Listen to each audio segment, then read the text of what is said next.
Well, Dr. Tallha Abdulrazaq is a Middle East political and security expert, and he joins me now. Dr. Abdulrazaq, what are your reflections on today's anniversary? So today I've been soaking in the atmosphere of everything that's been going on, the celebratory mood, the jubilance. You can probably see behind me, or I hope so anyway, fireworks. You can hear the roar of the crowd from over here. It's a spectacular noise. People are very happy, and it's palpable. And even despite what's been going on in terms of the security concerns that are coming from Israel, the unrest in Sueda, or indeed with the SDF to the east of the country, people are still today in a very good mood, and you can tell that they are thinking positively about the future of Syria and looking forward to what the future may hold. How do you feel Ahmad al-Shara, the interim president, has fared over the last 12 months?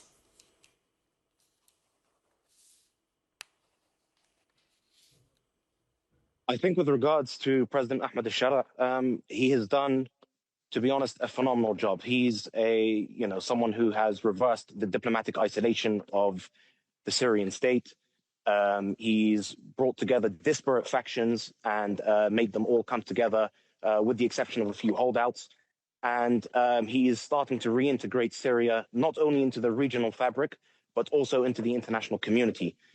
The main concern, however, remains the sanctions that were started by the United States through the Caesar Act, which was meant to target and punish the Assad regime. But unfortunately, it's fantastic news that the Assad regime is gone. But those same sanctions are still in place today over the people who toppled Assad. So it's one of those things where they are actually providing fuel to the fire rather than helping to put out these fires and to stabilize Syria and to allow it to redevelop and grow. But hopefully with the positive signals that are coming in from the United States, from President Donald Trump, the EU in general, there have been a lot of positive remarks made and noises and reopening of embassies and such like. So hopefully it's all heading in the right direction. Well, that's happening on the world stage, and it has been astonishing, isn't it, seeing him meet in the Middle East, Trump, and also go to the White House as well. We're still seeing conflict in some areas. There is still political volatility in some areas on the ground. What can be done to try to get rid of that, to make Syria safe for all Syrians?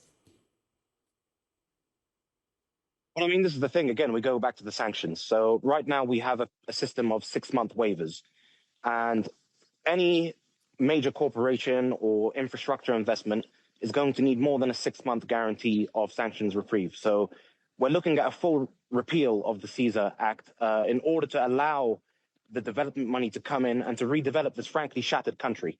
I mean, I've been around here all day. I've seen bombed out buildings. I've seen, bullet holes riddling walls.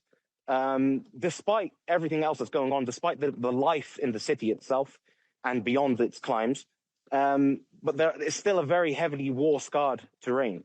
So while trading goods may be coming in terms of like food products and wider commodities in the markets here, what's holding things back is the infrastructure investment, which can only happen through a full repeal of the Caesar Act. And it's not just holes in buildings, is it, Tallha? The psychological impacts on the people of Syria, those who were released from prisons a year ago, how they rebuild their lives, and those who've lived under the civil war as well as the Assad regime. How do they rebuild? How are those psychological scars repaired? This is going to be something that takes at least a generation or two, because, this creates a kind of trauma, and we have to bear in mind that the Assad regime was in power for more than half a century.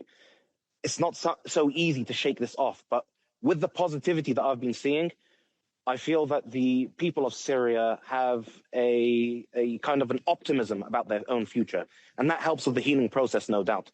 And then if the international community comes together for Syria and proves the extremists wrong, the people that are kind of saying, there's no point for Syria to try to reintegrate with the international community, the West just wants to exploit Syria or use it for its own imperialistic purposes and so on and so forth.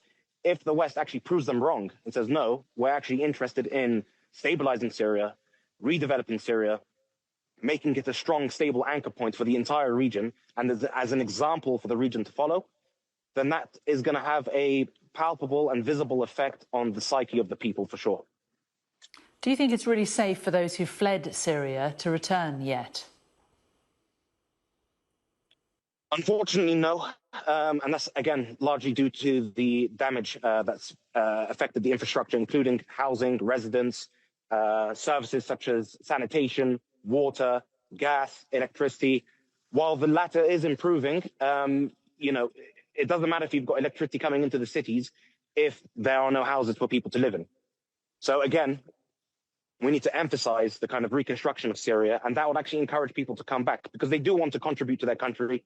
They do want to make sure that it can stand on its own 2 feet and that it can be a contributor to the international community. Dr. Tallha Abdulrazaq, a Middle East political and security expert. Interesting to talk to you today. Thank you. My pleasure.